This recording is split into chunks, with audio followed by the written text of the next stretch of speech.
morning I heard the whole thing. They say Colonel Canby's closing in with his Northerners, and no later than tomorrow that they'll be in the city. That's why these Southerners are getting out. You see, as soon as these cowards hear of blue shirts around, they run. These rebels have no will to fight. Poor things. They'll soon be finished. We get rid of these bastards, then we begin making money on those Yankees. They carry gold, not paper dollars.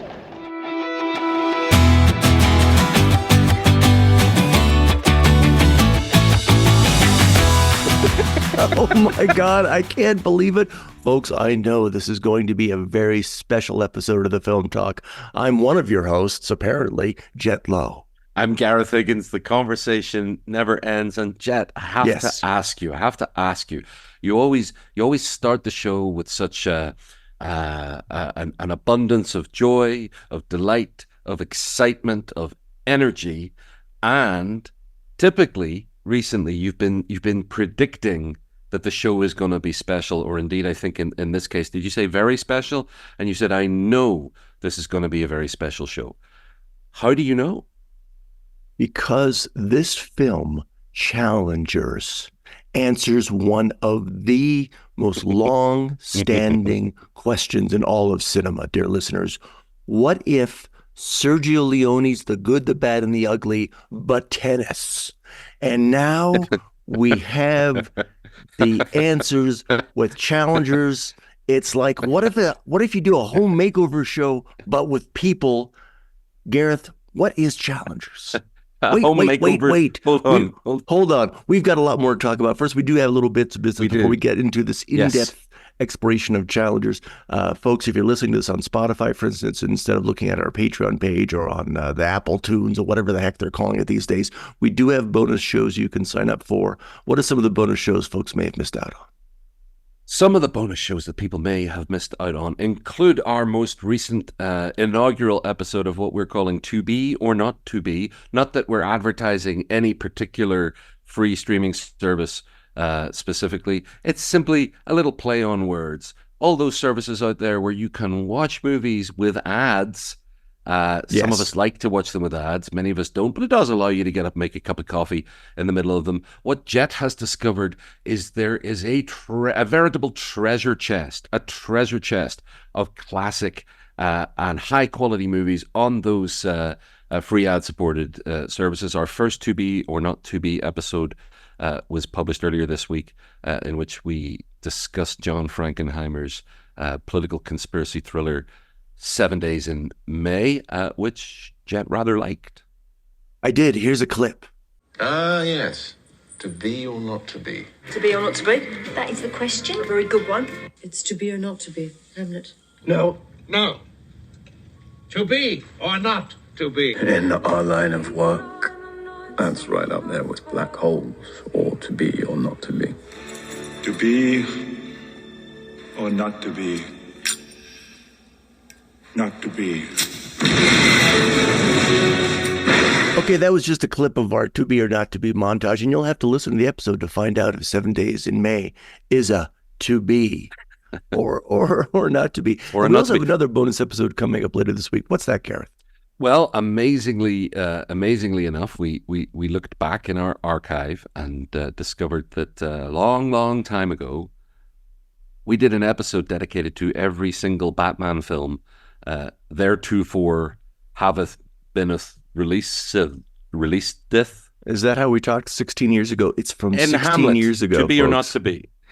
Some of these are to be, some of them are not. So we reviewed The Dark Knight, Batman Begins, the Tim Burton Batman, the other Tim Burton Batman, Batman Returns, the Schumacher's Batman Forever, and Batman and Robin. And we're going to release that episode later this week. Now, in all fairness, dear listener, I have not listened back.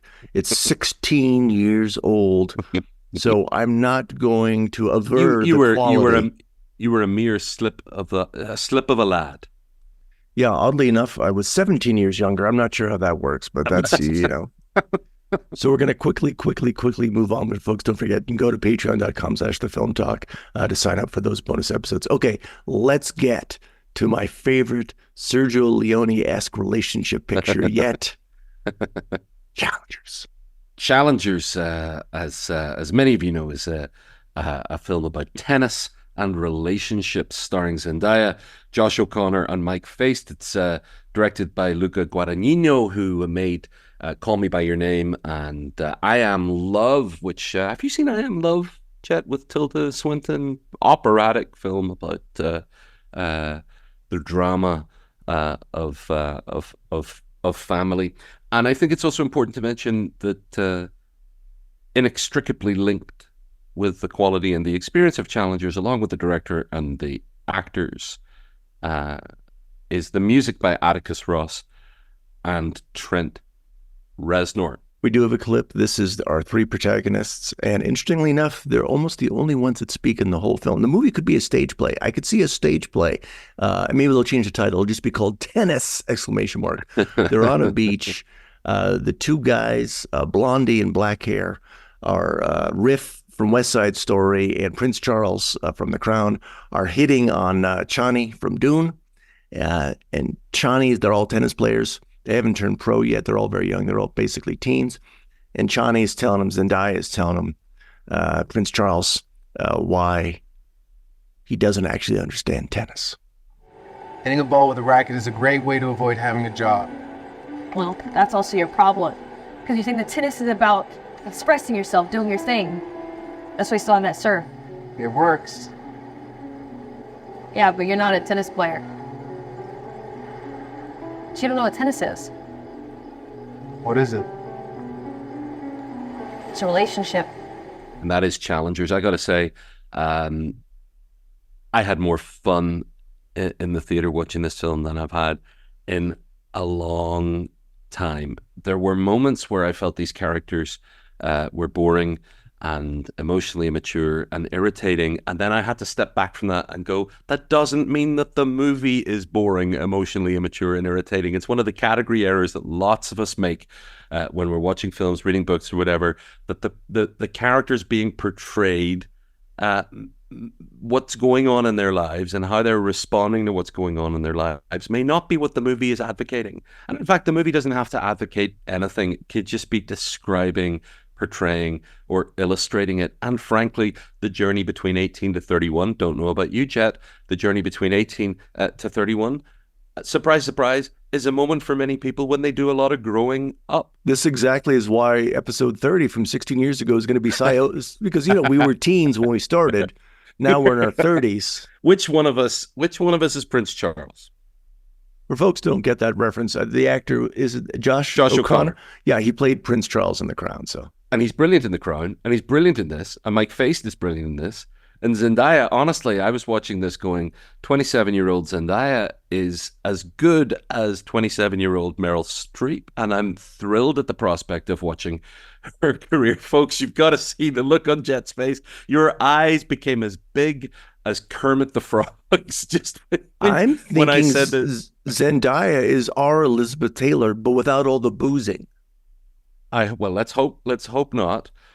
This is a film about emotional maturity, and it's a film about relationships, and it's a film about realizing, as in all the best sports movies, that winning doesn't have to be about defeating somebody else. That you can win without defeating. In fact, you can win without winning.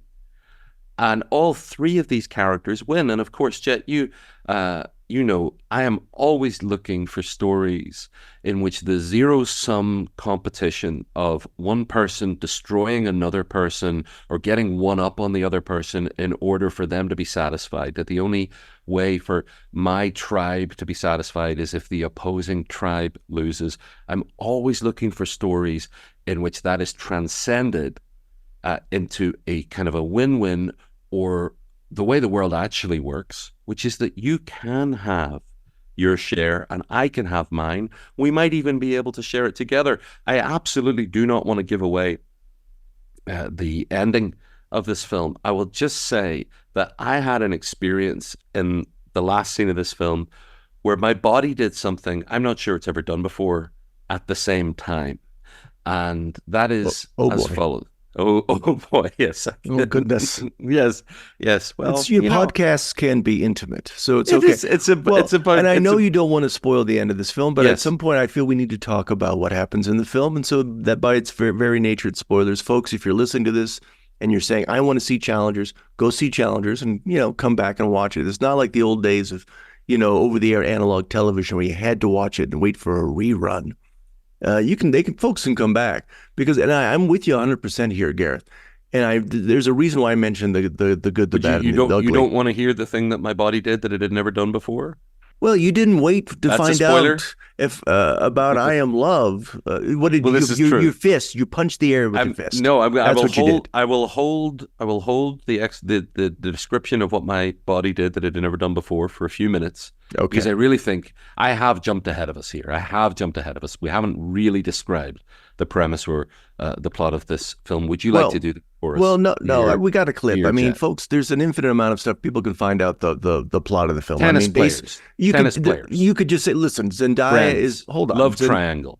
Zendaya is in love with the black-haired guy. Black-haired guy is in love with the blonde-haired guy. Blonde-haired guy is in love with Zendaya, right? Imagine the blackboard from Back to the Future 2 in which Doc Brown, is describing what's going on. There's time jumps, and there you go. But I'm with you 100%. Here's the thing. There's a reason why I mentioned The Good, the Bad, and the Ugly, not just because they're both, that this film, Challengers and The Good, the Bad, and the Ugly, are done by Italian directors. The end of The Good, the Bad, and the Ugly, sorry, spoilers. There is a gunfight. And Ecstasy of Gold. Ecstasy of Gold is the track that plays before the gunfight. That's when it's leading up to the gunfight. All right, spoilers for this 50-year-old film. So there's a gunfight between Lee Van Cleef, who's Zendaya, right? Clint Eastwood, who's Blondie, and then literally in the film, and then Tuco, who is the Josh O'Connor character, right? And so they're pointing guns at each other. And the scene cuts back and forth. This incredible soundtrack by Ennio Morricone. And how long does that scene last before they draw their guns, or they're just looking at each other? It lasts 5 minutes. It's incredible.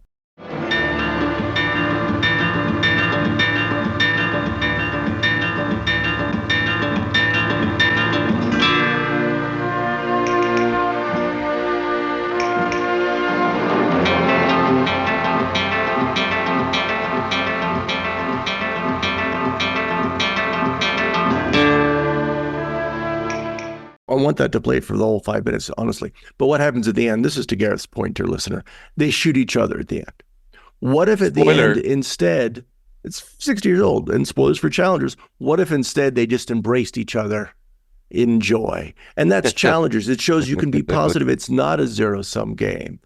What's the great thing about love, dear listener, is that there's not a finite amount of it. You can love somebody fully and then love another person fully. And that doesn't mean there's less love over here. If you got less, doesn't mean there's less love for Blondie because you also love black-haired guy. And you hear what I'm saying? I do hear what Challengers. You're saying. I do hear what you're saying. And what my body did was tears of joy came to my eyes. I laughed out loud, and then I spontaneously, almost involuntarily, started applauding out loud. Only person in the theater to do so. I wish I had seen it with a big crowd of people who were feeling the same way. I think you're absolutely right. This is a film that steps into the biggest story of all, that is the story of the evolution of love, and absolutely acknowledges there's enough to go round. Early in the film, Zendaya's character says, I just want to see a great game of tennis. And something that I love about this movie is it jumps back and forward. It's got this, that kind of time frame jumping back and forward. Again, thing. Back to the Future 2. Yes, which gives it, which kind of keeps it moving. Actually, keeps it moving. And fair enough. Some people have critiqued the length. It maybe is a little bit too long. I maybe would have been fine if 15, 20 minutes had been cut out of it. But everything in it is so good. Why would you cut it? Why would you cut it when it's so entertaining the whole way through? I have a sense that she's observing these things happening to these characters at the same time as I am, and that her joy, the very last image of the movie is her joy, is as much of a surprise to her as it was to me watching from the audience. It's too easy to use the word great to describe films. I'm not even sure what that means anymore. But if you like watching tennis. I'm going to stop you there when you say if you like tennis, because I get a feeling probably if you like tennis, the film will drive you crazy, because these are not professional tennis players. So really, if you do not watch tennis, you'll probably love it more. And Gareth brings up a thing, the film does skip back and forth in time, and this is a great thematic device, and this is a great way, a great illustration of how the making of a movie or the cutting of a film can enhance the thematic aspects of it, right? Because by cutting back in time, we're whiplashing back and forth, and that's just like the tennis ball going back and forth, right? So the structure of the film echoes being pulled back and forth. We have to pay attention. We have to pay attention to where we are. Where's the ball coming? Where's the next scene? We have to keep in mind we're having a relationship with the film that way. And I think that's part of the film's brilliance. And also, Chris, there's the obvious thing when everyone's having conversations, the music swells up at this, just like the music swells up at tennis matches, because they're saying that every conversation, every relationship is a tennis match. Zendaya in the film says that tennis is a relationship, and a relationship is tennis. We're all constantly competing and challenging each other, but can the winner be love? Is the answer love? And this film says yes. And that's why, and I will use the word great, that's why this is such a great film. Now, there's another component of the film that we have not even touched on, which to me was equally important. I'm eager to hear. Maurice Ahluwalia from I Am Love. And he has a scene, he maybe only has one or two scenes. This is the director's other film, one of his other films. And involves Tilda Swinton, and she's married into a wealthy industrial family in Italy. And one of the big plot points is that they move from making and producing things. They then sell off their industrial processes. And Ahluwalia, who's like managing this transfer of wealth, says, you've now moved. He says something, I haven't seen the film since it came out, so apologies. He says something like, you're now free because you're now in the realm of pure capital. So they're free from the earthly constraints of having to make anything. And this is a component, a huge component of Challengers, because Challengers is set in a world free from material concerns. Everybody in the film is wealthy, even one of the main characters who pretends that he's not. So we have right at the start, Zendaya offers to the Riff from West Side Story, Face, the blonde guy. It's like, well, you don't have to play tennis. We could just be rich people. They live in a hotel. There's times in this film it goes back and forth in time, in which you go, wait, is that a house? Because like the daughter's bedroom is all done up, and then no, you realize you see a little sign on the door giving you escape routes. They're living in a hotel. They're incredibly wealthy. They're surrounded by products that they themselves endorse, and it's not a coincidence. What's Zendaya's character's last name in this film, Gareth? Remind me. It's Duncan. And she's known as the Duncanator when she's at Stanford. Why is that? Because we see the characters drinking Dunkin' Donuts coffee. And there's no question that if she had not injured herself in the film, she would have made a fortune as the Duncanator. Mm-hmm. We see her advertising Aston Martin. We see products everywhere. Stanford is featured prominently. The logos of Stanford, the colors of Stanford. Mm-hmm. Everyone is surrounded in capitalism, enmeshed with the products they are advertising, and they are rewarded for their ability to advertise said products. The entire film exists in a world without culture. There is no movies. There's no one's reading a book. They play tennis. They play an abstract version. It's like Herman Hesse's the book, The Glass Bead Game. Tennis is just an abstraction for relationships. There is nothing but money and the flow of money. Even the character you think is poor, he sleeps in his car. We find out in a throwaway line, oh, you can just ask your dad for a job, a seat on the board. So we're talking multi-millions. And this also comes back to this idea of growth and deception, because we think this guy's poor because his credit card is declined. He's at a counter in a hotel, right? And this scene is super broad. It's almost ADR. And this goes back to Sergio Leone again, Good, the Bad, and the Ugly. There's a scene in a hotel in which everyone is badly ADR. That means you're dubbed, dear listeners. When they recorded those Italian films, they didn't record audio, right? Klaus Kinski is German. He's speaking German and for a few dollars more. Clint Eastwood speaking English, someone else is speaking Italian.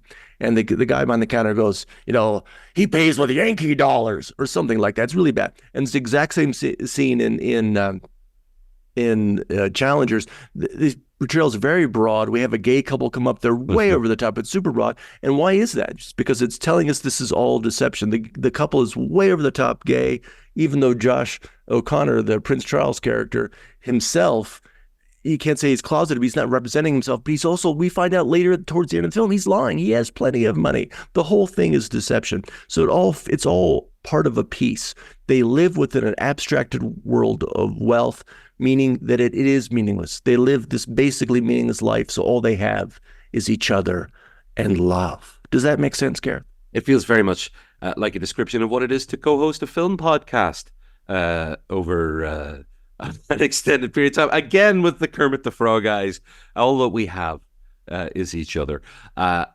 Let's talk about how it parallels with other sports movies. Sure. And how it doesn't. As I've said, my favorite sports movies are ones that are not about who defeats or how defeat happens. They're not really even about the technique of the game itself. They're about the relationships between the people and each other, and perhaps even more so the relationship between the characters and themselves. Rocky being chief among them. There's a movie, I have a feeling we may have, did we review Warrior whenever we were in the first iteration of the Film Talk with Tom Hardy, Joel Edgerton, and Nick Nolte? I don't know if we did, but I think we should have. Well, I maybe we'll do it as a bonus episode. A great movie that actually changed the experience of watching it, changed my life, and changed the relationship I have with my spouse. Let me tell you about that. Shall I tell you about that? Given that I've already talked about how my body has done things it had never done before, I might as well talk about my marriage. Well, I don't think we ever talked about your marriage. I wasn't quite sure that you were married, to be honest. Dear listeners, Gareth and I don't really talk too much. Well, I knew you were in a long-term relationship, but I don't. Okay, did I get a wedding invitation? Married. Did I get an invitation? Listen, I didn't. Did I? You want to talk about wedding invitations? You want to talk about? You did get a wedding invitation. I did.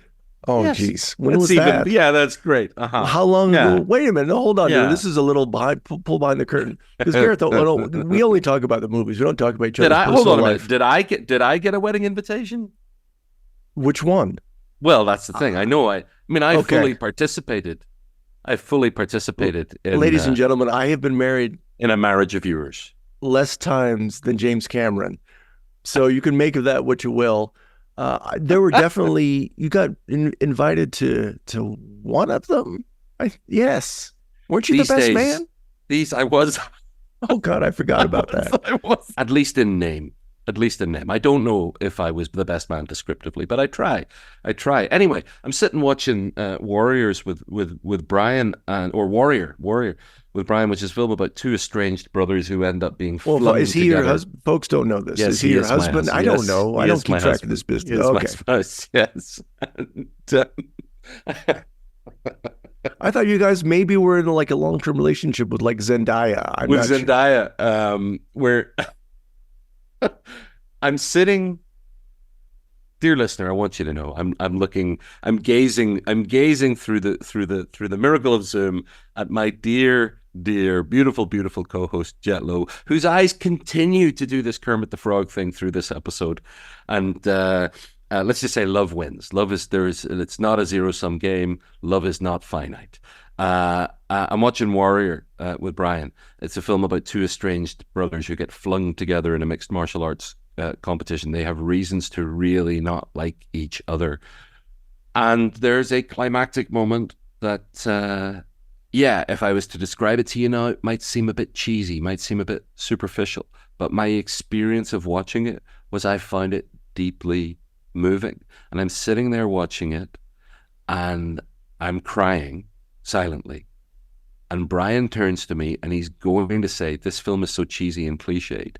And he sees that I'm crying. So instead, he just reaches over and holds my hand.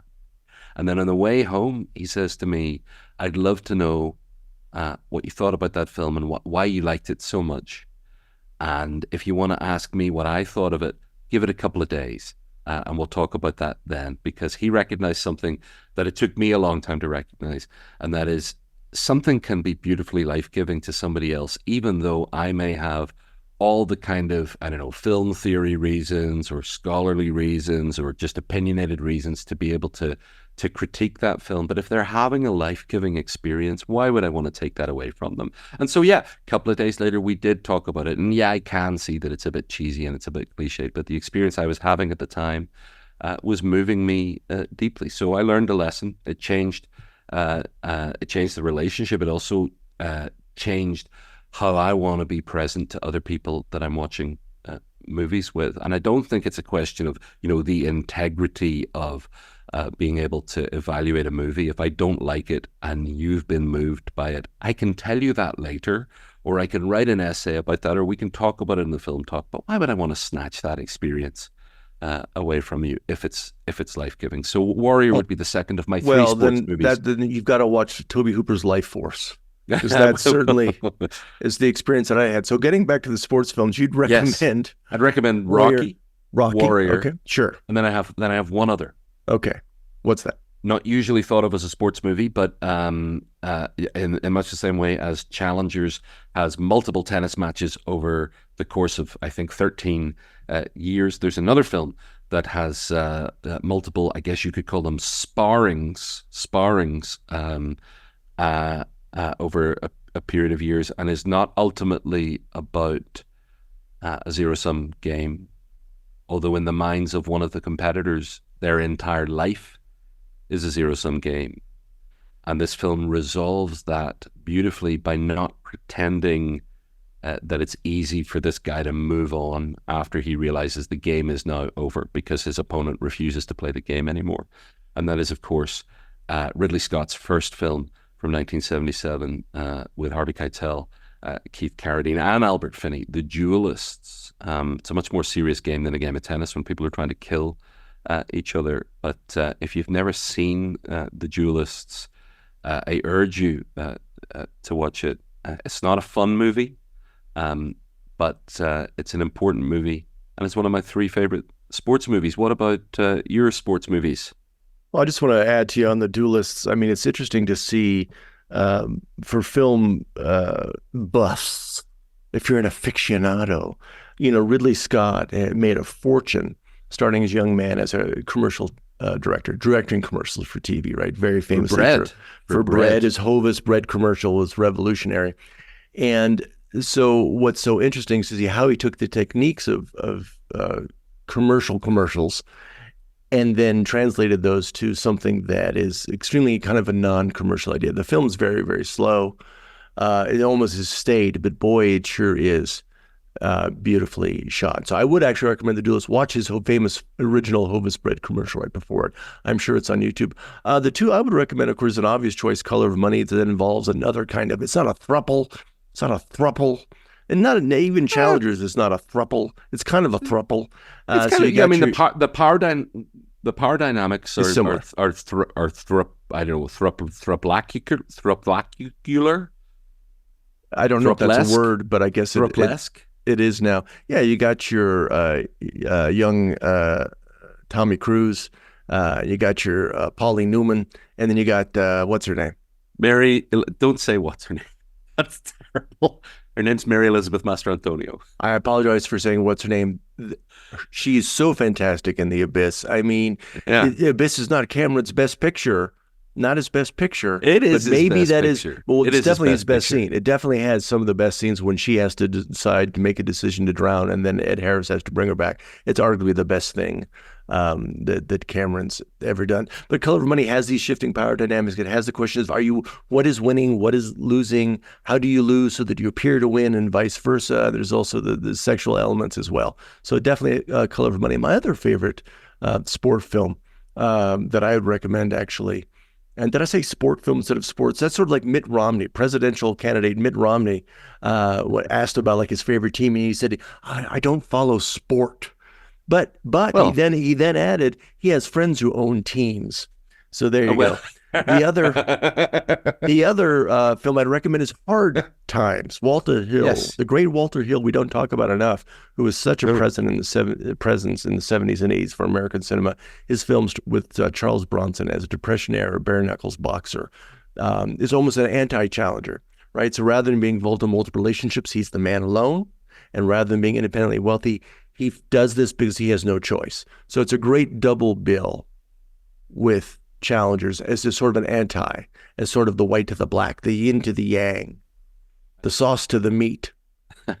I believe that Hard Times is available on one of those self-same free-to-air, ad-supported services. Okay, what about films that explore relationships that need help? That's what I was thinking. Is the parallel here with thruples, as you said, or friends, or indeed tennis players? I think actually the more generic category, the wider category, is relationships that need help. I have a few here, but would you like to go first? Limit it to two. I have four. Let's limit it to two. Oh, well, I mean, if one of them is one that you've already mentioned, does that count as one of the two? Yes.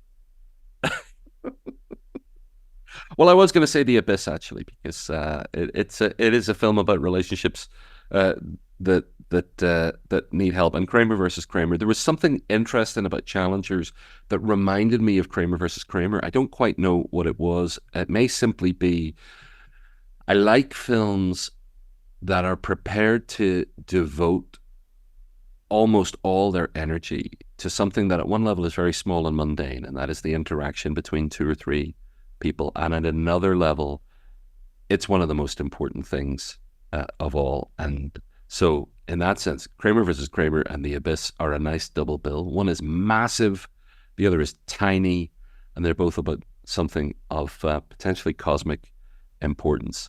So is Challengers. Well, in The Abyss, though, does the power of love, at least in the extended director's cut, like the power of love saves the planet, or saves the people from the giant waves? It's the power of love, right? No, it's actually the sacrifice.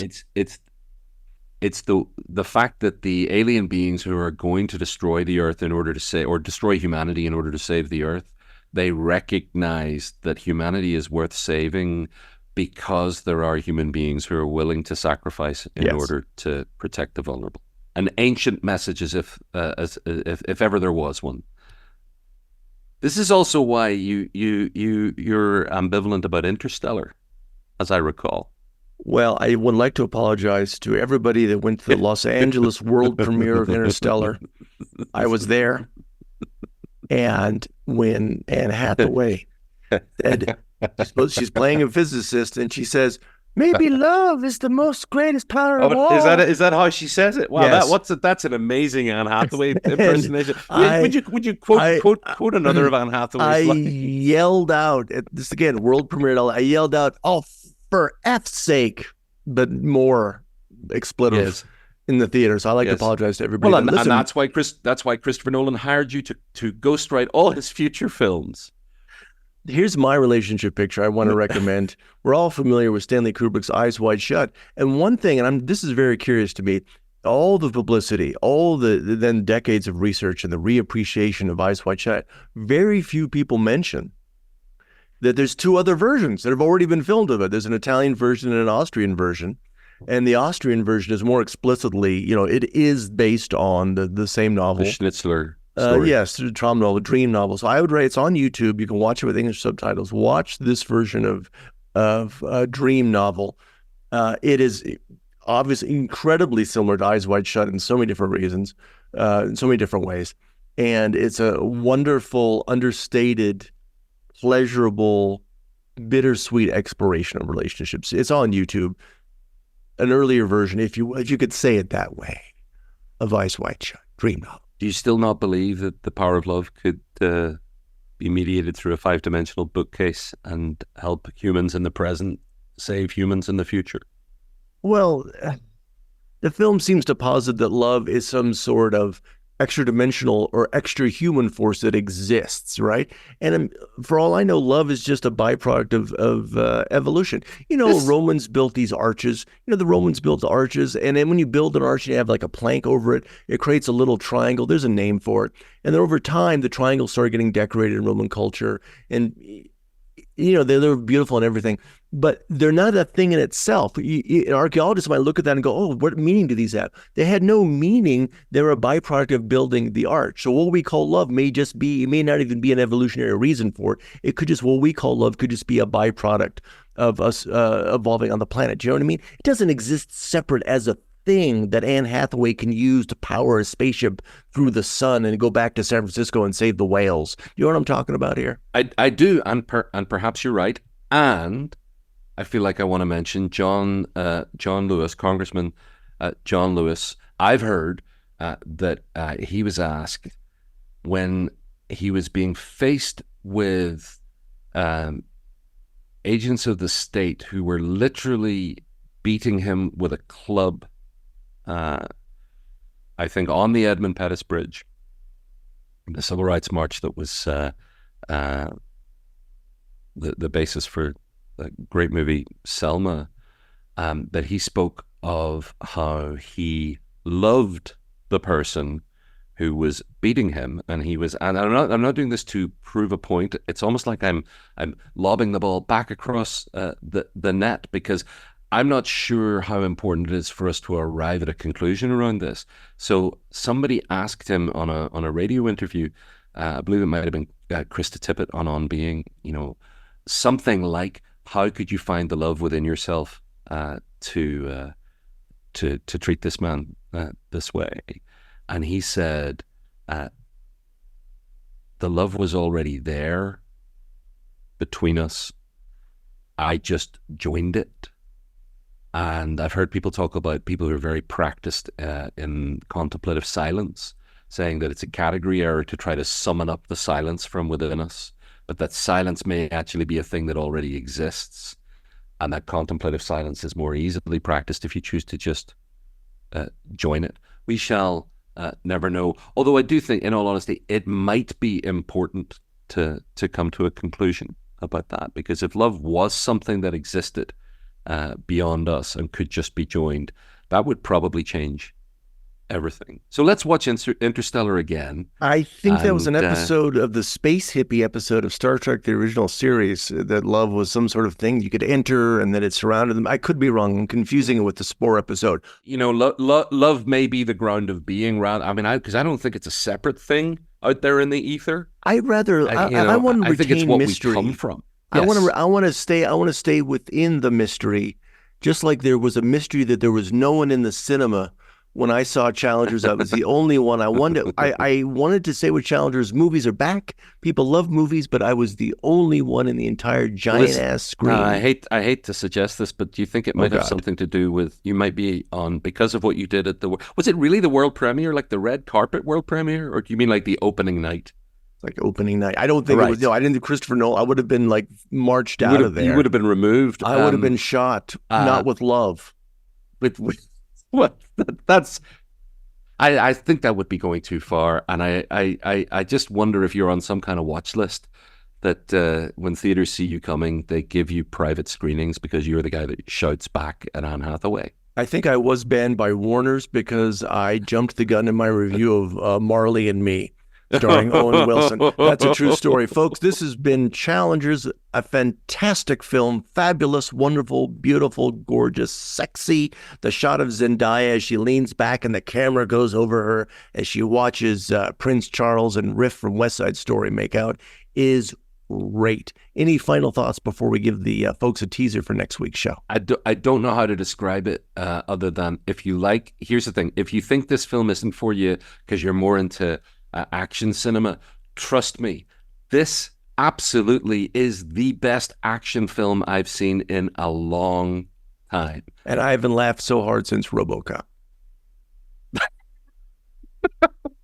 Whatever that may or may not mean. And Peter Weller, if you're listening to the show, we'd love to have a conversation with you. I've been watching videos of Peter Weller talking about things lately, and that is an interesting man with I think he has a PhD in like fine arts in Italy, and I'm sure he could talk to his heart's content.